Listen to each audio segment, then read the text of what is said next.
جب انسان 60 برس کا ہو جاتا ہے تو پھر سمجھ لیجئے کہ زندگی اب اپنی آخری ڈھلوان پہ اترنے لگی ہے۔ اب سفر تیز نہیں، آہستہ آہستہ خاموشی سے چلتا ہے۔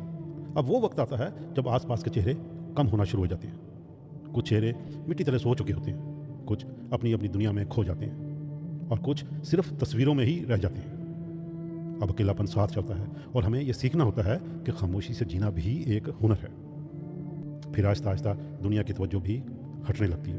جو لوگ کبھی آپ کے نام سے متاثر تھے اب وہ نئی نسل کے جوش میں کھو گئے ہیں۔ آپ کا ماضی، آپ کی محنت سب احترام کے قابل تو ہے، مگر اب سب کچھ خاموش سا ہے۔ زندگی یہی سکھاتی ہے کہ ہر حالہ مان پڑ جاتا ہے، ہر تالیاں آخرکار رک جاتی ہیں۔ پھر جسم بدلنے لگتا ہے، ہڈیاں جواب دیتی ہیں، یادداشت کمزور ہو جانا شروع ہوتی ہے، اور دل پہلے جیسا مضبوط نہیں رہتا۔ اب تو ہر صبح ایک دعا بن جاتی ہے کہ یا اللہ آج کا دن آسان کرنا، اور ایک دن آپ پھر وہیں لوٹ آتے ہیں جہاں سے یہ سب سفر شروع ہوا تھا، بستر پہ۔ فرق صرف اتنا ہے کہ پہلے ماں تھی جو محبت سے خیال رکھتی تھی، اب شاید کوئی خدمتگار ہو جو صرف وقت دیکھتا ہے۔ اب یہ وقت عاجزی مانگتا ہے، شکر گزاری مانگتا ہے، اور پھر لوگ بدلتے ہیں، دھوکے بڑھ جاتے ہیں، میٹھے لفظوں میں لپٹے فریب، جھوٹی امیدوں کے نام پہ لوٹ شروع ہو جاتی ہے۔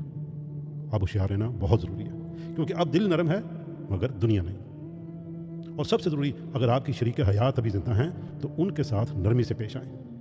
وہ آپ کی آخری زندگی کی بچت ہیں۔ بچے اپنی اپنی دنیا میں مگن ہیں، آخر میں آپ دونوں ہی رہ جاتے ہیں، ایک دوسرے کے سہارے، ایک دوسرے کے آنسو پونچھنے کے لیے۔ تو پھر اس عمر میں مقابلہ مت کیجیے، کسی پہ رو مت ڈالیں، کسی کے فیصلے میں دخل اندازی مت کریں۔ اب یہ وقت لڑنے کا نہیں ہے، یہ وقت سکون سے جینے کا ہے۔ 60 سال کے بعد زندگی ایک دعا کی طرح ہو جاتی ہے، ہلکی، نرم، مگر دل سے نکلنے والی۔ لہٰذا خاموشی سے، نرمی سے قدرت کے راستے پہ چلتے جائیں، کیونکہ رات اب آہستہ آہستہ اتر رہی ہے، اور ہمیں اسے خوف سے نہیں، وقار سے قبول کرنا ہے۔